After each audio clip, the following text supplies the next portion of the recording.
The rain was hammering against the metal walls of the barracks when my cell phone buzzed violently on the nightstand. It was 2:14 a.m. I swiped the screen, expecting a routine alert or a training delay. Instead, a frail, trembling voice broke through the static. "Please, someone help me. I'm so cold, I'm so hungry," and they locked my door. It was my grandmother. She was supposed to be in a premium, secure care facility paid for by my parents. Within 10 minutes, I was speeding away from the base, not knowing that what I'd uncover would shatter my entire family. The rain was hammering against the corrugated metal walls of the barracks like a relentless drumroll, but that wasn't what woke me up. It was the sharp, jagged vibration of my cell phone buzzing on the metal nightstand. The illuminated green numbers glared back through the dark. 2:14 a.m. I stared at the screen, my heart instantly shifting gears from deep sleep to high alert. Out here on active duty, a middle-of-the-night call usually meant bad news, an emergency recall, a training glitch, something protocol-heavy. I swiped the screen, expecting a raspy voice from my commanding officer or a frantic update from base command. Instead, what cut through the static was a sound that completely froze the blood in my veins. It wasn't military jargon. It was a frail, trembling, tear-soaked voice I would know anywhere in this world. "Please, someone help me. I'm so cold, I'm so hungry," and they locked my door. It was my grandmother. My 90-year-old grandmother, who was supposed to be resting safely in a luxury, high-security care facility, a premium sanctuary my parents paid thousands of dollars for every single month. Within 10 frantic minutes, I was dressed, sprinting through the pouring rain toward the motor pool and speeding away from the base gate. I didn't know it yet, but the nightmare I was driving into was about to shatter my entire family forever. Driving through the blinding sheets of rain, my mind raced back to the day my parents made the heartbreaking decision to move Grandma out of her house. It was supposed to be the ultimate safety net. My mom and dad had sat me down in the kitchen, exhausted, explaining that they couldn't provide the 24/7 medical supervision she needed anymore. They researched dozens of places before choosing Oak Ridge Senior Living, a gated, state-of-the-art facility boasting pristine gardens, a dedicated medical staff, and glowing reviews online. My dad had stressed over the cost, signing a monthly contract that took a massive chunk of their savings, while my mom insisted that Grandma deserved the absolute best comfort in her final years. Every time I called or visited, the staff played their roles to perfection. They smiled behind spotless front desks, wore crisp white uniforms, and assured us that Grandma was thriving, eating gourmet meals, and enjoying daily social activities. I had trusted them completely, never once looking beneath the polished surface. But now, as the image of my grandmother's trembling voice echoed in my head, a cold realization gripped me. The glossy brochures, the expensive monthly checks, and the smiling nurses weren't a sanctuary at all. They were a carefully constructed illusion, and my parents had been blindfolded by the very people they paid to protect her. My tires hissed against the slick, asphalt road as I pushed my car past the speed limit, cutting through the dense suburban fog. 28 minutes later, the iron gates of Oak Ridge Senior Living loomed ahead. They were locked tight. There was no night guard in sight, just a blinking security camera mounted on a brick pillar staring blankly into the storm. I pulled off to the side, killed my headlights, and vaulted over the low perimeter fence. My boots slammed hard into the wet gravel, and I sprinted toward the west wing where Grandma's room was located on the ground floor. The main entrance was dead-bolted, but I remembered visiting during the summer. The side emergency stairwell door had a faulty latch. I threw my shoulder against it, and with a sharp metallic pop, the heavy door gave way, swallowing me into the dim, chemical-smelling hallway. The place was dead silent, save for the hum of a vending machine and the distant drip of a leaky pipe.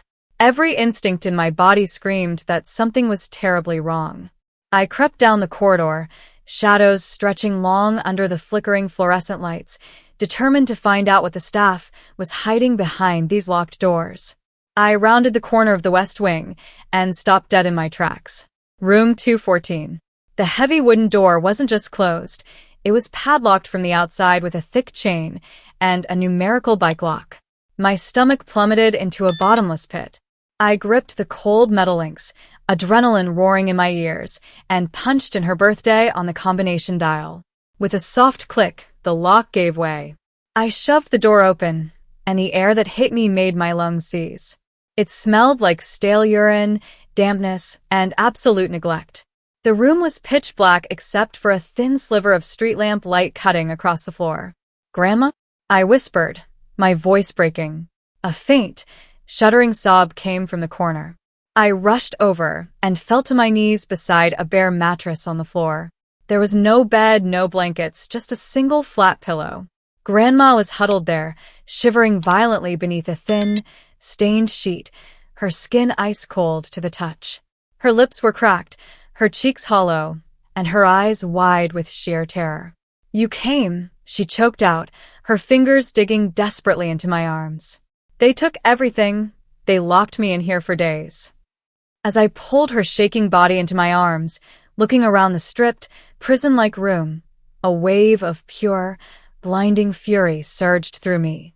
The luxury facility my parents paid a fortune for was a sadistic front, and my sweet grandmother had been locked away like an animal in a dungeon. Gently wrapping my military jacket around Grandma's trembling shoulders, I helped her to her feet and guided her out of that suffocating room into the cool hallway. My priority was getting her to safety, but as I locked eyes with the heavy padlock dangling from her door, a cold resolve took over. I wasn't just going to walk away. I tucked Grandma safely into a quiet corner near the exit with strict instructions to stay put, then marched straight down the corridor toward the administrative desk. The night nurse on duty, a woman with a bored expression scrolling on her phone behind a computer terminal, didn't even look up as I approached. "Visiting hours ended hours ago," she muttered dismissively. I slammed both hands down on the desk, the sharp echo silencing the hallway. When she finally looked up, her smug face drained of color as she met my cold, military-trained stare. "You're going to open the administrative terminal right now," I said, my voice dangerously low and steady, "and print out every single log, diversion record, and billing report for room 214 over the last 6 months. She stammered a protest, threatening to call security, but a single step into her personal space shut her down. Using my phone, I snapped high-resolution photos of the computer screen displaying their fraudulent logs, captured the physical sign-in sheets, and gathered undeniable proof of their systemic abuse. I had the evidence. Now, it was time to bring this entire corrupt house of cards crashing down. We pulled up to my parents' house just as the first pale light of dawn began to bleed through the gray storm clouds. I carried Grandma inside, settled her safely onto the living room couch with a warm blanket and a glass of water, and then woke my parents up. My dad stumbled down the stairs looking annoyed, demanding to know what was going on at 5 in the morning, while my mom followed behind wrapped in a bathrobe. But the second they saw Grandma wrapped in my military jacket, looking frail and exhausted, the irritation vanished from their faces. Before they could even speak, I slammed my phone down on the coffee table, displaying the photos of the locked padlock, the stripped cell, and the administrative diversion logs. "Is this the luxury care you're paying thousands of dollars for?" My voice shook with barely contained rage. My mom covered her mouth, gasping in sheer disbelief, while my dad stared at the screen, his face turning an ash gray as the terrible truth set in. They had trusted the polished brochures, the smooth-talking administrators, and the glowing online reviews, never suspecting that the facility was cutting corners and abusing the elderly behind locked doors. My dad slumped into a chair, burying his face in his hands, choked with guilt over putting her there, while my mom broke down in tears, holding Grandma's hand. The anger I felt toward my parents dissolved into a shared, fierce resolve. We weren't just going to pull her out of that nightmare. We were going to make sure no other family ever suffered the same betrayal. By Monday morning, the evidence I gathered on my phone and the logs from the night nurse's terminal were already in the hands of both state regulators and an aggressive elder law attorney. The fallout was swift and absolute. State inspectors raided Oak Ridge Senior Living by noon, uncovering a massive pattern of systemic neglect, financial embezzlement, and illegal patient imprisonment designed to maximize profits while cutting operational costs. The facility was shut down permanently, its operating license revoked, and the corrupt administrator alongside the negligent night staff were arrested on multiple felony charges.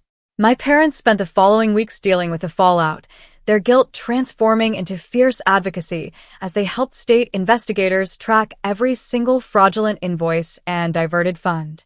But for me, the true victory wasn't the legal destruction of the facility or the restitution checks that followed. It was seeing Grandma sitting safely in the sunroom of our home, wrapped in a comfortable blanket, laughing as she ate a warm, home-cooked meal. We set up a dedicated room for her, filling it with family photos and all her favorite things. She was safe. She was surrounded by people who genuinely loved her, and the nightmare was finally over. Walking away from her room that evening, watching her sleep peacefully without any locks or fear, I finally felt a profound sense of closure. Protecting her had been my duty when I wore the uniform, but keeping her safe where she belonged was the most important mission of my life.